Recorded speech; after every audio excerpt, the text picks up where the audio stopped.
আসসালামু আলাইকুম dear viewer, আজ আমরা জানবো তালাকের পর একই ব্যক্তিকে স্বামী হিসেবে গ্রহণ করতে চাইলে কি পুনরায় বিয়ে করতে হবে। আমি অনার্স প্রথম বর্ষে পড়ছি। আমার 1 বছর আগে পরিবার থেকে জোরপূর্বক বিয়ে দেওয়া হয়েছিল। বিভিন্ন মানসিক অশান্তি আরও অনেক পারিবারিক অশান্তির কারণে আমি টিকতে না পেরে আমার স্বামীকে তালাক দিই। কোর্ট থেকে এবং নোটারি পাবলিক করা হয়েছিল। আমার স্বামীর কাছে নোটিশও এসেছিল এবং সে নিজ হাতে গ্রহণ করেছিল। 3 থেকে 5 মাস অতিবাহিত হওয়ার পর সে বলে সে এই তালাক মানে না, তালাক ওনাকে হয়নি বলে। এখন সে আমার সাথে আবার সংসার করতে চায়, আমিও চাই। আমাদের কি এখন আবার বিয়ে করতে হবে? তাকে পুনরায় বিয়ে করতে কি কোনো নিয়ম আছে? আর দ্বিতীয়বার বিয়ের আগে আমাদের মাঝে শারীরিক সম্পর্ক হলে তা কি বৈধ হবে?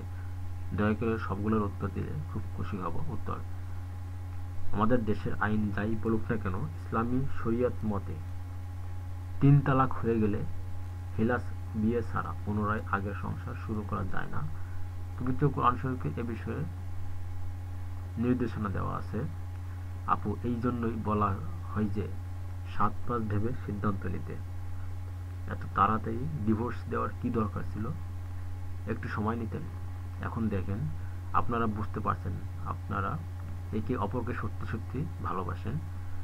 এখন আপনাদের নতুন করে আবার বিয়ে করতে হবে। আর হেল্লা বিয়ে আইনত বেআইনি।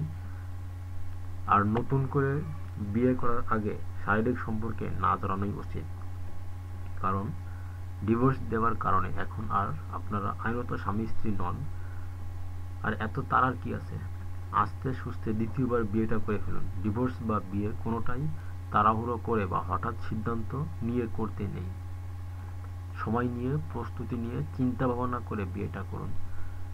শুভকামনা আপনাদের ভবিষ্যৎ জীবনের জন্য।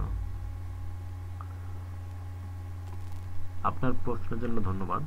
বাংলাদেশে তালাক সম্পর্কিত আইন ও নিয়ম মুসলিম পারিবারিক অধ্যাদেশ 1961 পাওয়া যায়, যা বাংলাদেশে মুসলিমদের জন্য কার্যকর লিখিত আইন। তালাকের পদ্ধতি 3টি, এগুলো অনুসরণ করা বাধ্যতামূলক। 1. তালাকের নোটিশ প্রদান, সালিশ এর উদ্যোগ গ্রহণ, 90 দিন অতিবাহিত হবার পরে তালাকের সার্টিফিকেট গ্রহণ। স্ত্রীকৈতিক তালাক, কাবিননামার 18 নং কলামে স্বামী কর্তৃক স্ত্রীকে বিয়ে বিচ্ছেদের ক্ষমতা দেয়াকে তালাকি তৌফিজ বলে। এই তালাকি তৌফিজের ক্ষমতা দেয়া থাকলে স্ত্রী আদালতের আশ্রয় ছাড়াই স্বামীকে তালাক দিতে পারেন। এক্ষেত্রে স্বামীর মতোই স্ত্রী তালাকের নোটিশ চেয়ারম্যানের কাছে পাঠাবেন ও 1 কপি স্বামীর কাছে পাঠাবেন। নোটিশ প্রাপ্তির 90 দিন পর তালাক কার্যকর হবে, অন্যথায় আদালতের মাধ্যমে তালাক দিতে হবে। পুনরায় বিয়ে এবং হিল্লা বিয়ে 1961 সনের মুসলিম পারিবারিক আইন 6 ধারা অনুযায়ী তালাকের মাধ্যমে কোনো বিবাহ বিচ্ছেদ ঘটলে তালাক হওয়া দম্পতি আবার বিয়ে করতে চাইলে নতুন করে বিয়ে করতে হবে। তবে তার জন্য মধ্যবর্তী বা হিল্লা বিয়ের কোনো প্রয়োজন নেই। হিল্লা বিয়ে হলো তালাক দেওয়া নারীকে প্রাক্তন স্বামী বিয়ে করতে চাইলে সেই নারীকে অন্তর্বর্তীকালে অন্য কোনো পুরুষকে বিয়ে করার পুরনো প্রথা, সেই প্রথা অনুযায়ী হিল্লা বিয়ের বিবাহ বিচ্ছেদ হয়ে যাওয়ার পর তাকে প্রাক্তন স্বামী আবার নিকাহ করতে পারবেন। 1961 সালের মুসলিম পারিবারিক আইন অধ্যাদেশের মাধ্যমে হিল্লা নিকাহ বলে যে বিয়ে প্রচলিত ছিল সেটা নিষিদ্ধ করা হয়েছে। হিল্লা বিয়ে সম্পূর্ণ বেআইনি কাজ। কেউ এ ধরনের বিয়ে ঘটানোর উদ্যোগ নিলে সরাসরি আইন প্রয়োগকারী সংস্থার খবর নেওয়া উচিত। ধন্যবাদ।